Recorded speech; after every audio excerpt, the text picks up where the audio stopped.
Testing, testing, testing. Well, good evening, good evening, good evening. This is the Minister M L Kimble coming to you guys live. I did want to give you guys an update and provide you guys with the information concerning the complaint that we just filed today in the Lucas County Court of Common Pleas.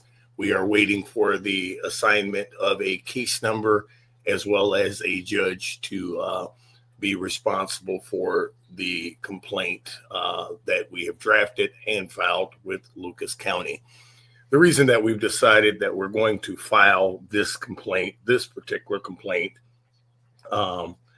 in the Lucas County Court of Common Pleas is because due to the history of what we've experienced in Fulton County, even with the most recent action involving Judge Hazelman, where he, in the recent pretrial hearing that we had scheduled concerning our corporation, the HCV Distribution Corporation and State Farm, Judge Hazelman had to recuse himself from our case due to a conflict of interest. So, in other words, our case has now been put on the back burner again because we have to wait for an appointment of another judge, a visiting judge, to be appointed to judge the matter in our State Farm case. However, the McNeill Chevrolet complaint is a completely separate complaint that does not involve the State Farm complaint. However, there is speculation that there might have been some involvement from this establishment in the destruction of our minority-owned business, the HCV Distribution Corporation. Although we have not been able to prove this information, there is an ongoing investigation currently being conducted by the Ohio Civil Rights Commission into this establishment and its practices, where they have found official probable cause findings of racial discrimination towards African Americans.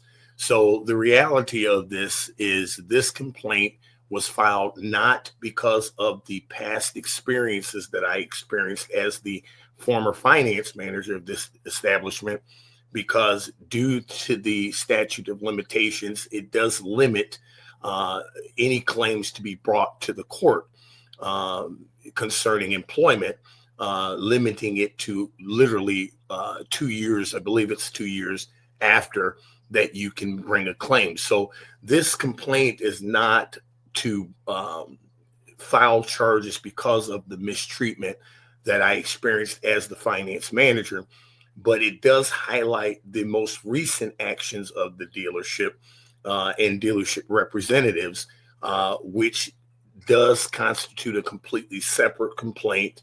And that's why this particular complaint is now filed in court with Lucas County Court of Common Pleas as we're waiting court assignment. This is the drafting of the complaint, and I'm going to go ahead and review this with you all together so you guys can see what we are going to request from the courts. We are requesting a jury. I am prepared to go to trial in this matter.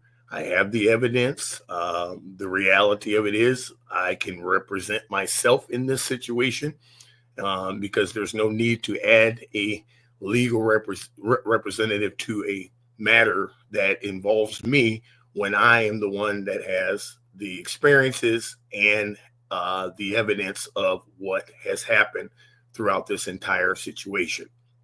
So we'll just start right at the beginning. It says, in the Court of Common Pleas, Lucas County, Ohio, M L Kimble, plaintiff, McNeill Chevrolet, defendant, case number to be assigned by the court, complaint for racial discrimination, hostile work environment, retaliation, impersonation of law enforcement, and civil rights violations. Parties in jurisdiction: plaintiff Marquise Kimble is a resident of Lucas County, Ohio. Defendant McNeill Chevrolet is an Ohio business entity operating in Fulton County, employing more than 4 individuals and subject to Ohio Revised Code, ORC, Chapter 4112, entitled V2 of the Civil Rights Act of 1964. This court has jurisdiction under ORC 2305.01 and ORC Chapter 4112 as damages exceed $500 and involve violations of civil rights. So this is why we're filing in this particular court, because it does have jurisdiction over cases that involve civil rights violations. Factual allegations. Now, these are the complete facts of the case, which again, it paints the picture of this establishment. However, some of these facts cannot be, brought up as a complaint because, again, we're past the statute of limitations on some of these complaints. However, it does paint the picture of why it's important that these facts are highlighted. Factual allegations. Plaintiff was employed by defendant as finance manager from 2010 until his constructive discharge in 2018 due to pervasive racial harassment. That is 1,000% correct. What ended up happening, truthfully, with my resignation of this dealership was I had attempted to resign before I actually made the final resignation.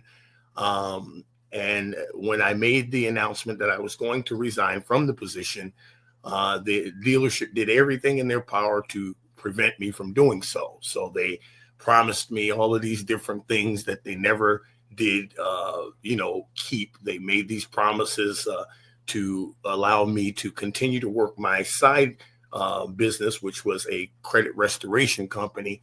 And what we were doing, what we specialized in was, working with minority customers that have credit issues and restoring credit and things like that. And so I had developed a strong customer base of credit restoration customers.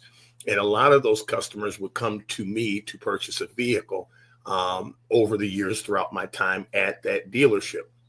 So the time that I resigned, when I finally made the resignation decision, at first I made this decision and I made the attempt to announce it to the dealership. And like I said, they said, hey, what can we do? We'll give you we'll allow you to keep your separate private office. You can work the hours you want to work. We won't change your pay. Just do not resign. We can still have you coming out here. You can bring your customers out here part-time, and we'll keep you happy and we'll get the banks out here to get your customers approved. We'll get subprime banks out here. We'll get more vehicles out here. And, we just don't want you to resign. So I agreed to these terms. And throughout my tenure there, I brought out a series of African-American customers to be approved for vehicles. And not only were they either denied or told they could not get this vehicle, they were restrained to only purchasing this vehicle or that vehicle. A lot of them were put into deals where they had to put more money down than what they wanted to put down. It was a complete difference of what they told me was going to happen to keep my customers happy and keep my customer base. So I was able to start to see how there was a difference in the treatment of what I experienced with my customers. And, the series of people that I brought out there, it was always an excuse of why they can't get this or why they can't get that, or what, we got to go get the car back. I was made to make sure you verify each and every person that has insurance before they buy a vehicle. However, if they were someone that bought from this dealership for 60 years and they came in here with the same exact expired insurance card, you better sign that car deal up or you're going to deal with it. So not only did I deal with this during this tenure, I was always told over and over again, you are the highest paid employee at this dealership. And it just got to the place where I said, you know what, I'm done with this. I'm going to resign. And when I made that attempt, like I said, the dealership tried to keep me there, but they never kept up with their promise. They made these promises. They did not announce it to the sales staff. So it created a hostile working environment because the sales staff could not understand how I was working different hours than they were. I only had to come in half-time, part-time. I only brought in customers when I had a car sale. And they began to get jealous. And instead of management explaining the arrangement that they agreed with me, and it silently behind closed doors, they never told the sales staff anything.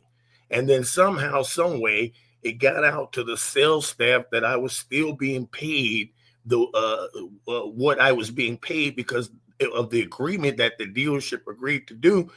And instead of the dealership standing up and saying, yes, we agreed to this, this is what we agreed to keep Marquise Kimble employed here, they decided to change everybody's pay without any notice, which limited and literally reduced my pay to only $150 a week.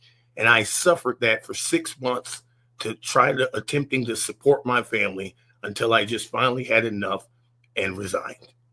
But the reality of it is this was all a trickle down effect that started with the fact that I tried to attempt to resign because of the years of what I experienced at this dealership. Like I said, as the finance manager, I was always subjected to improper jokes, inappropriate jokes, racially charged jokes, being referred to as Harambe the Gorilla, being referred to as Toby, being referred to as the token black, jokes always being told. Black people like Kool-Aid, grape Kool-Aid and watermelon, or black people only buy cars with sunroofs so they have somewhere to throw their chicken wings out the window. These are the things that I tolerated silently for 7 years because it was not told to me, hey, you're going to be forced to take this because what we're paying you.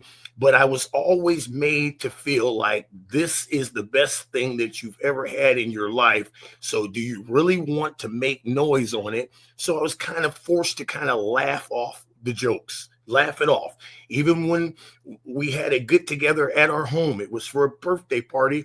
We invited everybody from the dealership. And of course, everybody at the dealership was Caucasian. So when they came to our home, which obviously we had a bunch of African Americans in my home because I'm African American. So my relatives were here. The first thing that the dealership did when they came in my home was they grabbed a balloon that was on the floor due to the party. And one of the guys grabs the balloon and he falls across the tape, all across the chairs in front of everybody, and says, "I've been shot," and fell on the floor. Now, it was a big joke to the dealership and they thought this was hilarious. But my mother and my mother-in-law and the people that were close to me, they were very offended by that because it illustrated what these guys assumed about us regardless. And the only reason that they did not come out and say it was because I was a cash cow at that dealership. You got to understand, for the 7 years I was employed there, most of every single month, I came in as the top finance manager out of 6 dealerships. So you're talking about McNeill Chevrolet, LaRiche Chevrolet Cadillac, LaRiche Toyota, every single month. In fact, I even won an award one year of holding the highest average amongst these dealers every single month. So the reality was I held the highest average out of the group of dealerships, yet I was the only African American, period.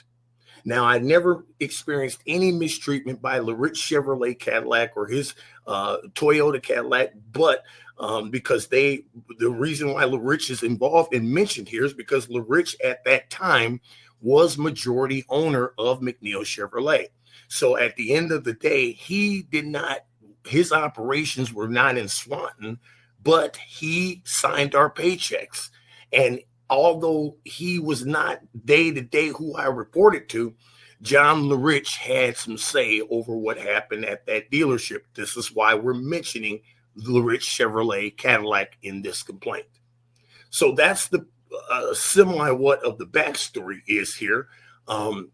So basically, as we continue here, during employment, plaintiff endured racial slurs, including Harambe the Gorilla, token black guy, and Toby, creating a hostile work environment under ORC 4112.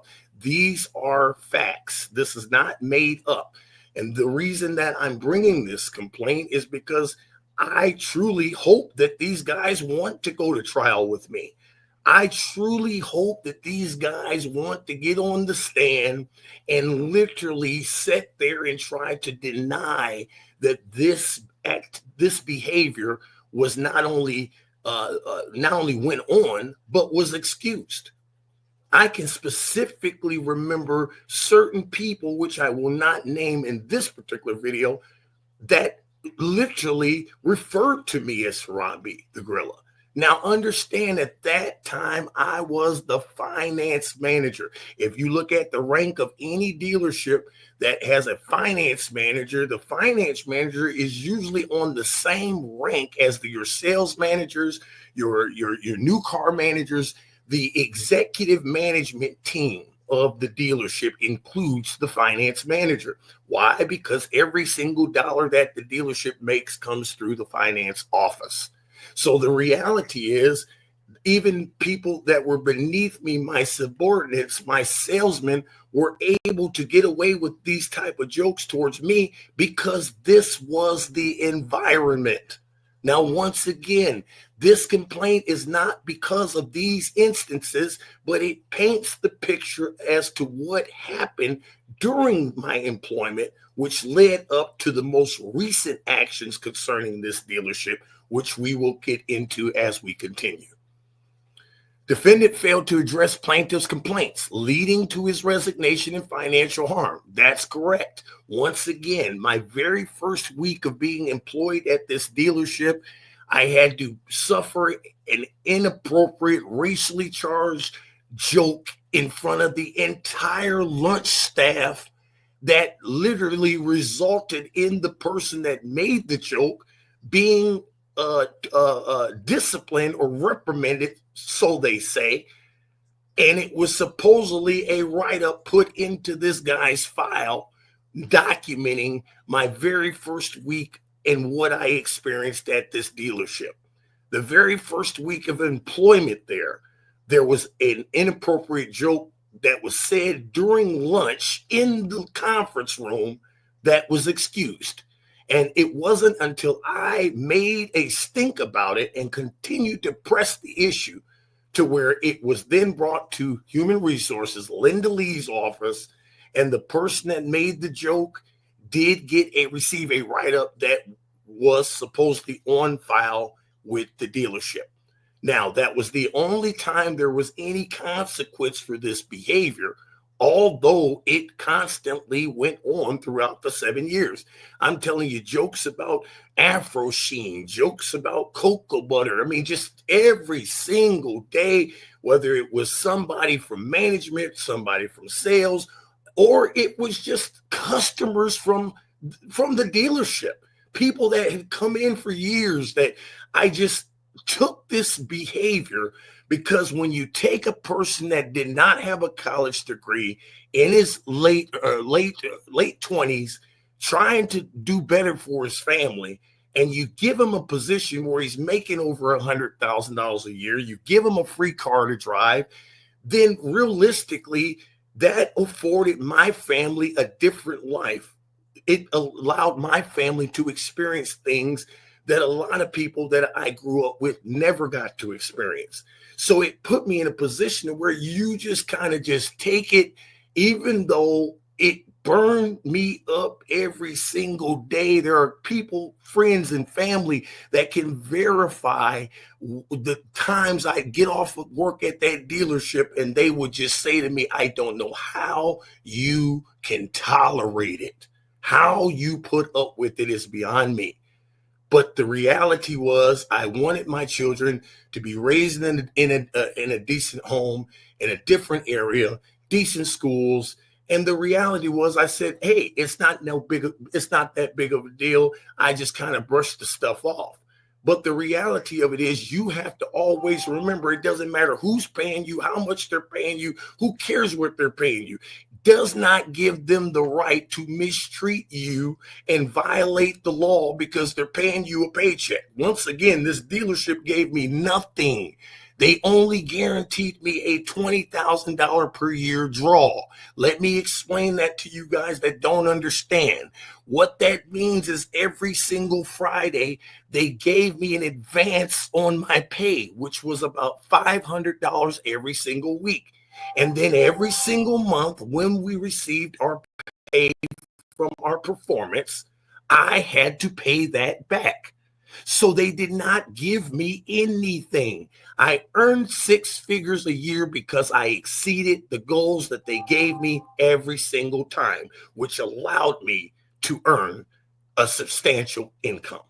Now, but if you're earning this income, but you have to deal with every day, what do I got better be careful on what I even put on to come to work, because I know somebody's going to say something if the color's not too right. I even was told at one point, they pulled me in the office and told me and had a conversation with me about the clothing I was wearing, telling me that it wasn't good for the area that I was in.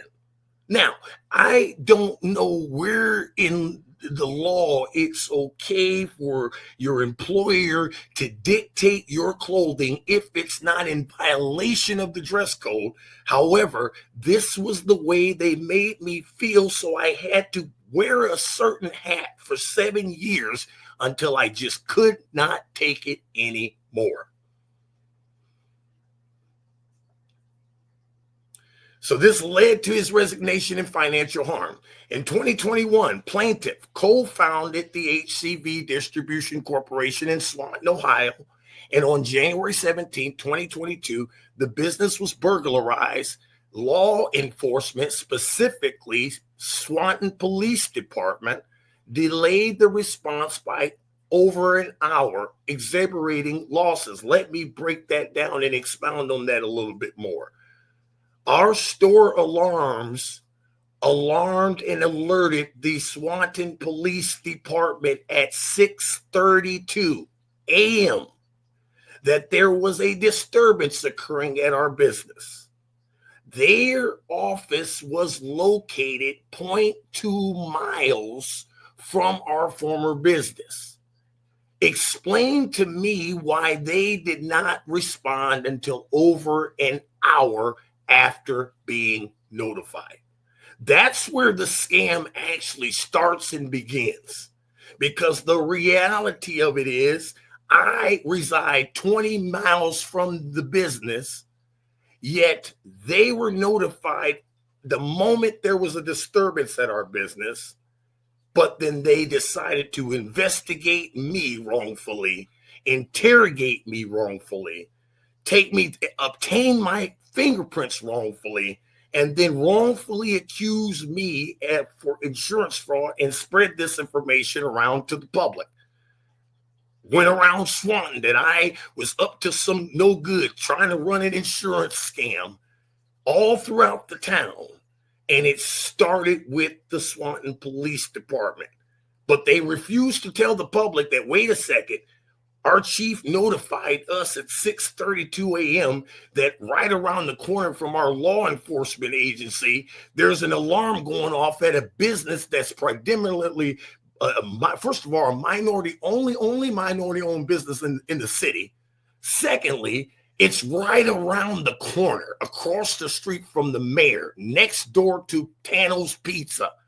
If McNeill Chevrolet's alarms went off, or Tano's Pizza's alarms went off, or any other business in that city, there's no way that the Swanton Police Department would have taken over an hour to respond and then investigate the victim as the suspect. It's the most ridiculous mistreatment that we could have ever experienced.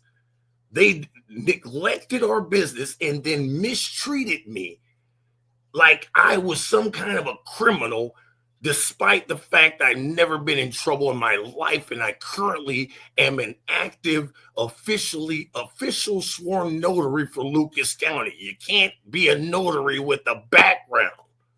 However, they were able to publish these false accusations throughout the town, and yet nothing was done about it. This is why we have a separate complaint in Fulton County highlighting exactly what transpired between the Swanton Police Department, State Farm, our former agent, State Farm agent Jeff Lambert. There's an entire separate complaint highlighting those violations. But this particular complaint is to highlight specifically the activity of this dealership and their representatives up until last week, despite the complaints and all of the things that are going on.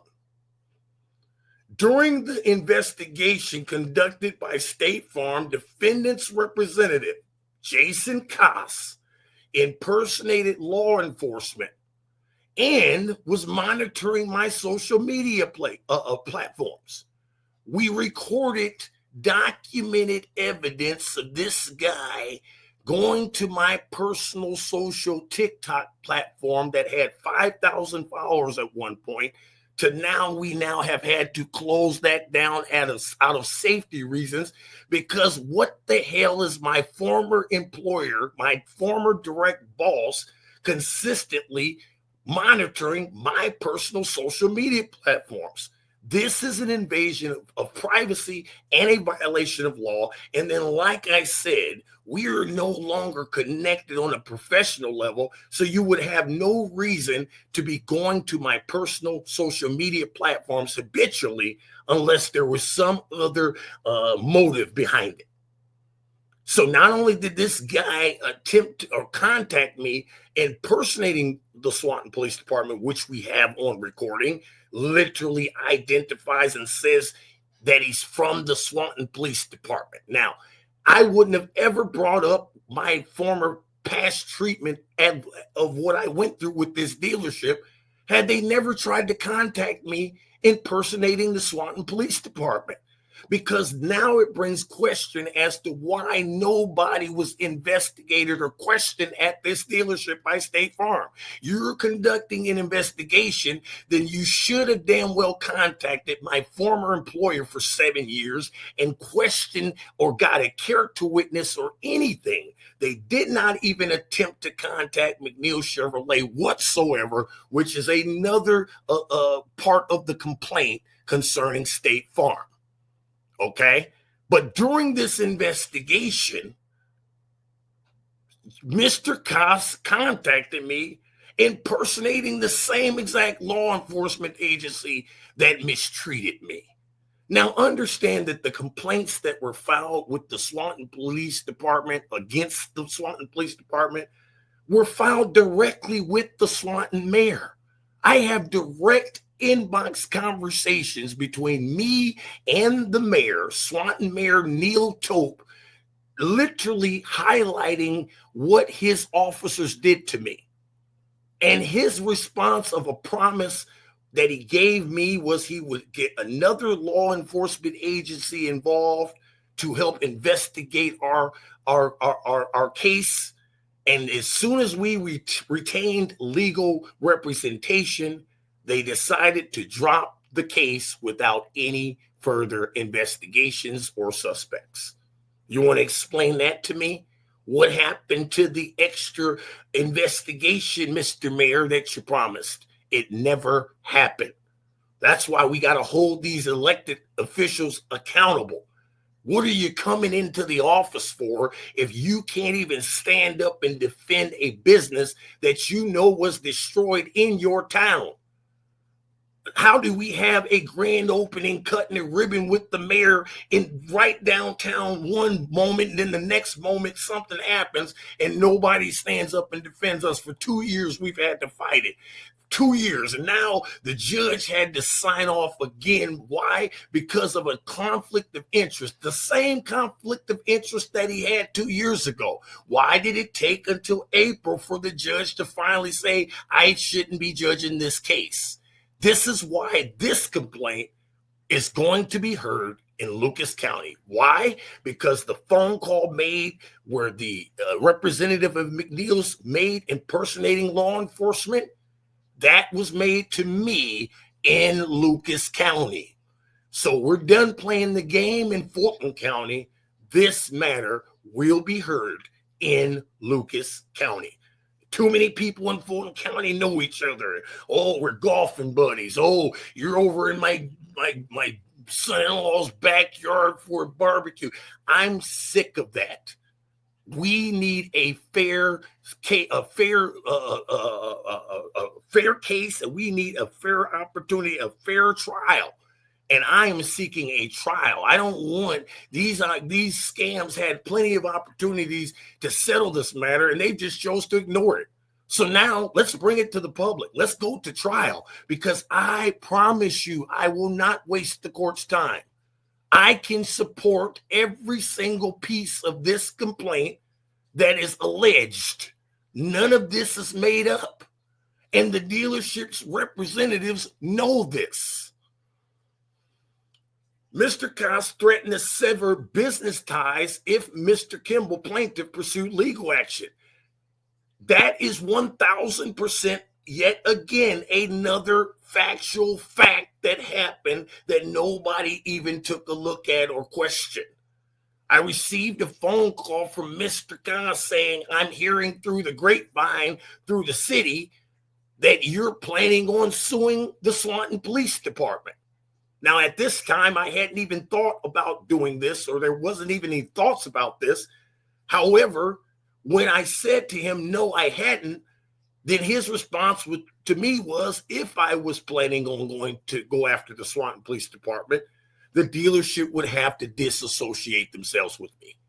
Now, you want to explain that to me? Is it because you guys donate money to the Swanton Police Department every single year during Christmas? What's the reason that you're telling me that if I tell anybody how these bastards mistreated me and they were supposed to be protecting and serving the law, that you threatened to sever our 7-year business built relationship from customers that I've referred out there from the time I sat in your finance chair, not to mention the dealership's employees were buying products from our retail location. So we had all of this going on, but all of a sudden, when it's told to you by somebody throughout the city that there were plans of me coming after the Swanton Police Department, you then tell me if that's the case, you're going to have to disassociate yourself with me. And I'm supposed to believe, like I just was born yesterday, that you or someone at this establishment didn't have anything to do with the destruction of our business. You've harassed me. You've followed my social media. You've been doing things unlawful without any consequence. I guarantee you, if I contact anybody today acting like a police officer, they're coming to my front door with the silver bracelets before you can say hoochie mama. But this can go on a year ago. Nothing's done about it, forcing me to have to bring this action before the court. Sad, sad shame. Defendant continues to send unsolicited mail to plaintiff and his spouse despite cease requests. Once again, how in the hell is this possible when their legal attorney, Bonnie, whatever her name is, she's a scam, sends off a demand that we don't attempt to contact McNeill's on any level?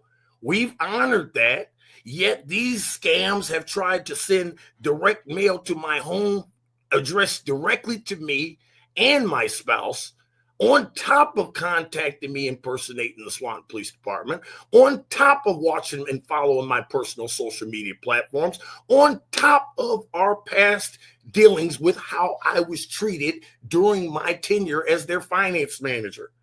And somehow there's no consequences for that. No, we're seeking judgment from the court at this point. The Ohio Civil Rights Commission, OCRC, is investigating defendant McNeill Chevrolet for systematic racial discrimination against African American customers. Plaintiff filed complaints with the OCRC the Federal Trade Commission, and Better Business Bureau, which defendant ignored. Several emails to verify that they have just ignored this because their attorney has received these emails, have not even responded, despite the fact that we've escalated these complaints and escalated these complaints and escalated these complaints. There's several numerous violations here, and it's only because I'm African American that I'm treated this way. There's no way that if my skin color was different, that I would have to make 15,000 complaints to every single regulatory agency there is with supporting evidence, including a police report. Guys, I have a police report from the Lucas County Sheriff's Office where he completely spells out that he verified, heard the evidence, yet this was turned in and nothing was done. No, we're not going to stop until we get down to the bottom of what happened to our business. McNeill Chevrolet also gave us potential suspects to report to State Farm. Do you think they questioned those suspects that we turned in? And how did McNeill's know to give us this person? It sounds like to me there's some cahoots going on, and I'm done playing through Fulton County, playing their stupid scamified clown game to figure out what game is going on today. No, we're going to get down to the bottom of this, and we're not going to stop until you're held accountable. Defendant surveillance caused plaintiff's TikTok account to shut down for safety reasons, furthering emotional distress. That was my very first TikTok platform that I built up to 5,000 followers. After I found out and started noticing that this guy was watching my social media platforms, I'm like, what the hell is this? I shut the page down out of safety reasons. These people know where I live. They know where my family is. My family is safety is an issue now. Why are you directly trying to invite my spouse out to this place of this big place of a scam called McNeill's when you know that there's an ongoing complaint involving your former finance manager? Where's the law at? Where's the protection here? If I can't contact you, you shouldn't be able to contact me. How is that okay? Direct invitations all the way up until last week, guys. This complaint started last year, May of last year. We should not be receiving anything from these guys, especially up until last week, 2025. And you want to tell me that this is not harassment? Stop it. Now let's get into the causes of action.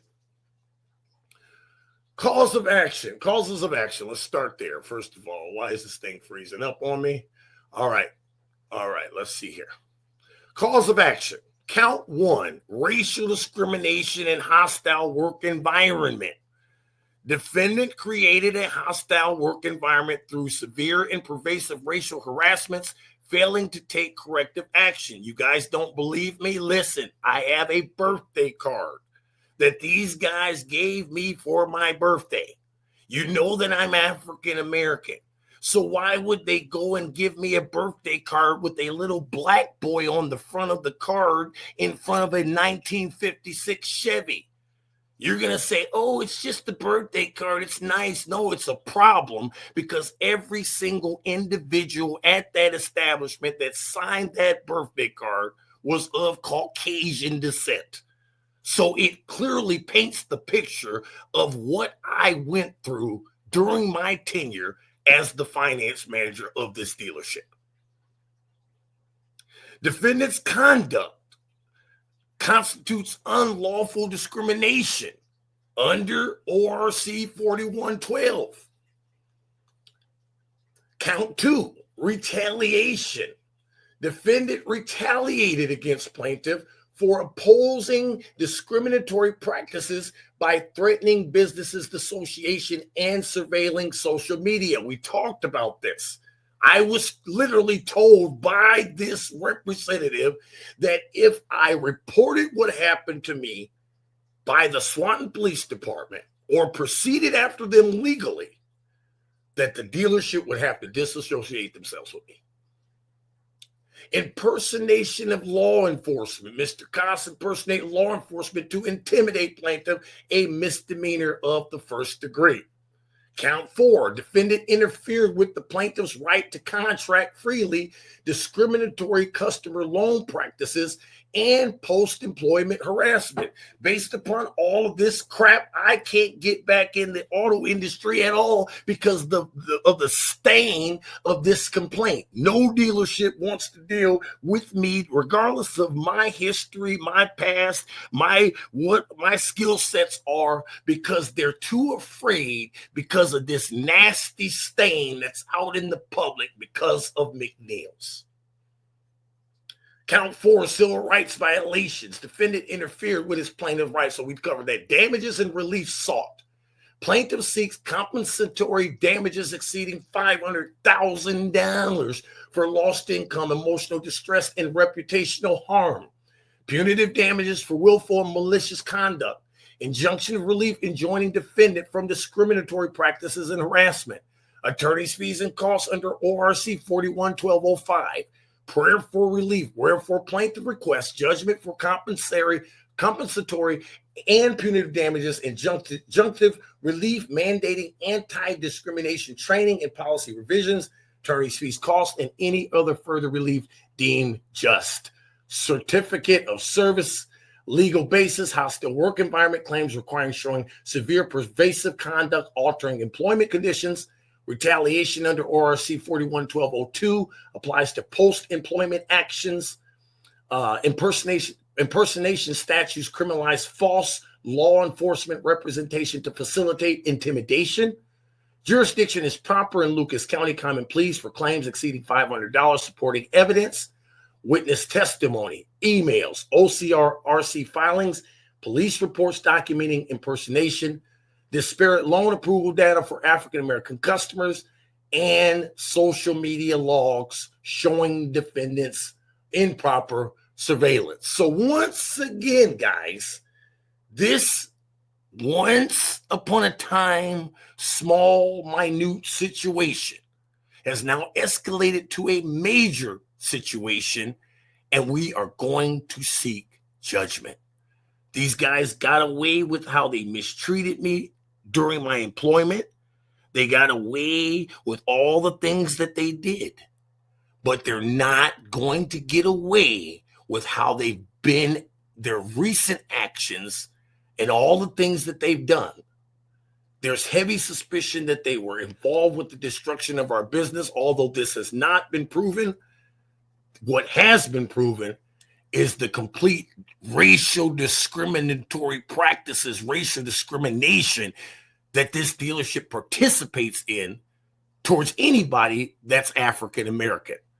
You don't believe me? Read the recent documented statements and findings from the Ohio Civil Rights Commission.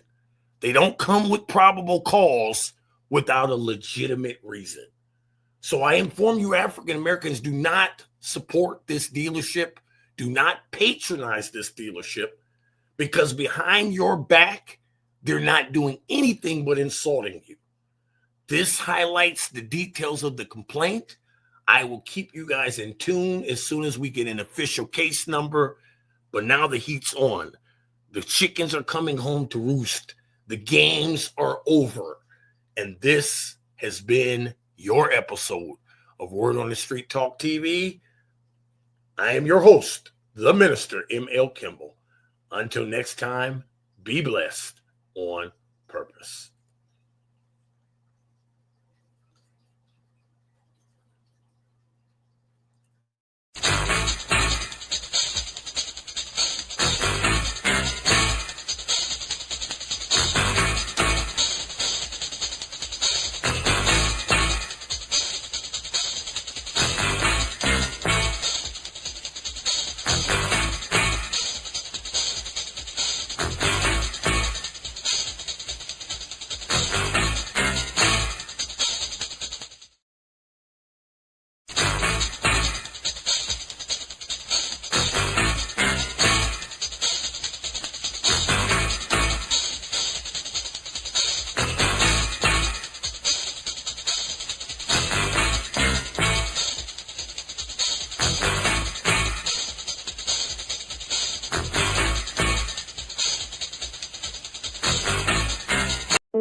The water shut off at the building, and I explained to her that the state farm has nothing to do with it. You have to talk to either the water department because they want to do some